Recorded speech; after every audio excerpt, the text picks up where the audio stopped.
Okay. Come to Talladega Superspeedway and you think about Dale Earnhardt Jr. At least I know I do. Oh, And, all right. just being honest, Dale. Dale's driving the number 88 Mountain Dew Xbox One Chevrolet this weekend for Hendrick Motorsports, and that's a cool paint scheme you got out there. Maybe talk about that a little bit, Dale, and then talk about coming to a place you've won 5 times in the Sprint Cup Series, and certainly no kidding aside. When you do come here, this is gotta be a special place for you. Yeah, that's true. The car looks great. Really excited to be paired up with Xbox One. Got to thank Diet Mountain Dew for being innovative on the marketing side. I'm a big fan of Xbox. Got several actually. Strolling around in the house and in the bus, and so I'm it's a good fit, and hopefully with this promotion that Diet Mountain Dew has, they're going to auction off a lot of these Xbox Ones right here, like this one designed here on the table. I think that'll be pretty successful, obviously, regardless of our participation, because Xbox is such a huge brand, and with the release of the new console, pandemonium is going to set in for a little while. But I know I'll be on the list somewhere trying to get one. But this racetrack's really a special racetrack just in general to the sport. I think that the history of this place, just how it was conceived, and the unique circumstances of that first race, and how the drivers many felt it was unsafe or what have you, and how the track eventually turned into one of the most impressive and unique concerning speed, and how the style of racing that you have here is so unique. It's just amazing, what this place has been able to deliver year after year, and I do enjoy coming here. And I remember this was one of my favorites as a kid when I was young. Out of all the tracks that I had the chance to go to, this was definitely one of my favorites to come to. Milling around in the garage during the race, and just how big the place was, and the cars looked different because of the super speedway bodies, and it was just a really fun experience for me. And this was actually the first racetrack that I drove on, aside from Myrtle Beach. I was racing at Myrtle Beach, and I wasn't even racing Myrtle Beach. I was racing street stocks at Concord, and they were testing I think they were testing the V8. They were going from V6s to V8s in the Nationwide Series, and they were testing. Dad was down here driving it, and Dave Marcus was out here driving Dad's car, and Dad called me at the dealership. I was changing oil, and told me to get my helmet and my suit and be at the airport the next morning, not ask any questions or tell anybody where I was going. And I didn't know where. I knew I was going to Talladega, but I didn't know why. I assumed I was going to drive a race car somewhere. But we got here, and he told me to get my stuff on and get in the car and go out and run and hold it wide open, that it was going to stick. But and I remember going down the back straightaway in that car wondering if it was really going to stick when I got in that corner, because it just didn't seem like it was possible. But this is a real special place. My dad won a lot of races here, and I've had the fortune of being able to get to victory lane several times, and I think this place will just continue to deliver year after year, long after I'm gone, and it's just such an impressive track, and I really enjoy being here. Thank you, Dale. We'll take questions now. We'll start with Holly. We'll go to Jeff Hood, and then Jeff Gluck, and then David and Alan. Go ahead, Holly Kane. Holly Kane, NASCAR.com. All joking aside, but Carrie said, we have to think of you when you come here.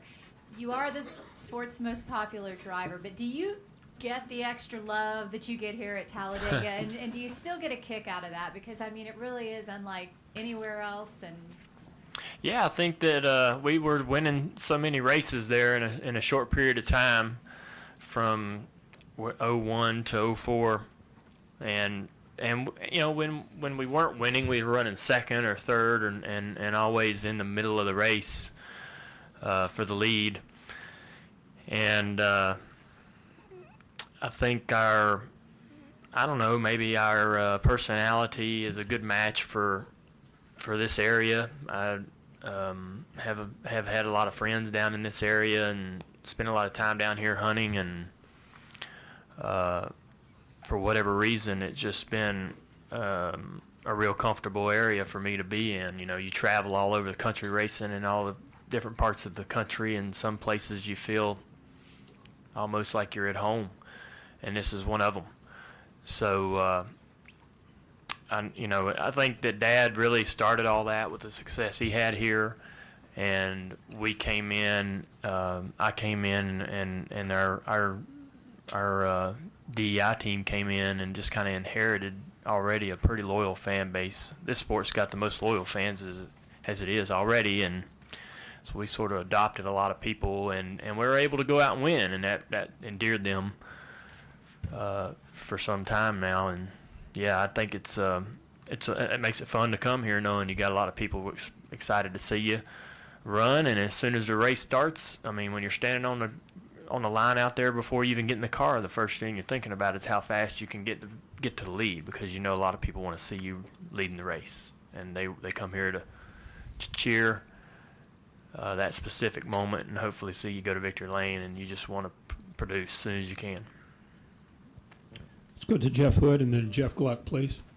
Hey, Dale. Jeff Hood of RacingToday.com. My question is very similar to Holly's. And can you talk about when you're going around here and when you take the lead, can you actually hear the fans? Because they get pretty loud here when you take the lead. And does that give you adrenaline? Does it give you a rush when you know they're up there cheering for you? Or is it just where you have to block it out and just know you have a task at hand? No, you don't block it out. I think you enjoy that, just as much. Because that's, if you got one fan or you got thousands of fans, you know that when you put the car on the in first place, that they're happy. And I think you enjoy that as much as the fan enjoys it. You're happy to be in first, obviously, but when you see the reaction that other people get from it, yeah, I mean, it's a great feeling. It's a really good feeling. Sometimes you swear you can hear them, but most times you can't. But you can definitely see it. You can definitely see after lap after lap after lap after lap of going by that grandstand and seeing them sitting down. When you come by and they're standing up, it's obvious, and they're you see the arms in the air and all that stuff. So yeah. Okay, let's go to Jeff Gluck, David, and Alan. Jeff Gluck from USA Today. I'm just wondering, I know you play a lot of Madden, but what are some of your other games that you're playing right now on Xbox, and what's your favorite Xbox game ever? Man, Madden's pretty good. Madden probably be up in the top of the list. I like college football. We play a lot of Grand Theft Auto and Tiger Woods golf. Played a lot of that. So that's pretty much it. Yeah, I mean, I was on the Xbox this morning before we got on the plane, just trying to do some things in my Madden league. But always trying to improve the team. There you go. I'm the Redskins. I wouldn't play if I couldn't be the Redskins. That sounds bad, but yeah. I mean, what's the point? Yeah. Let's go with David Caravello, Alan, and then Claire B. David Caravello, NASCAR.com. Matt was just in here talking about how you have to embrace this place as an opportunity and not get caught up in all the stuff that could happen. Knowing him and knowing this joint, I mean, is that kind of mindset essential to doing well here? I think so. As much as I feel like you're, as much as I feel like a lot of things are out of your control, and so you start the race thinking, I got no control over what's going to happen. I'm just going to do this, or I'm just going to do that. I'm either going to lay back, or you make up your mind probably, hours before the race. I'm going to run hard every lap, or I'm going to take it easy. This is what I'm going to do. And you still, even after you got this plan that you've talked about and thought about, and maybe you spent time with your crew chief and your team, and maybe you spent a week on it. Who knows? You still feel as helpless as a guy with no plan at all.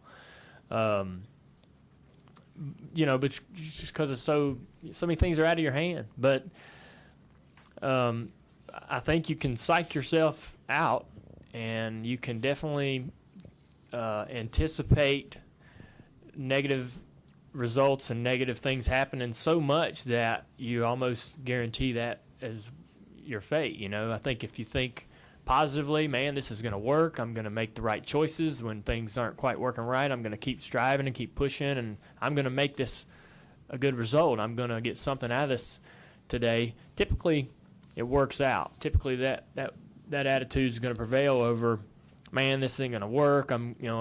Every time I come here, I'm going to wreck. Every time I come here, I'm going to have trouble. I can't figure it out. But why even try? That attitude never works. But not that I think any, drivers are that extreme about it. But you definitely, when you have so little in control, like when you're driving at other racetracks, man, you're driving the car. You're in control of, getting the car better, and you're in control of a lot more. Where here, you're at the mercy of the draft and what line you're in. A move you made, a choice to change lines a couple laps ago might have you just going backwards with no option to get out.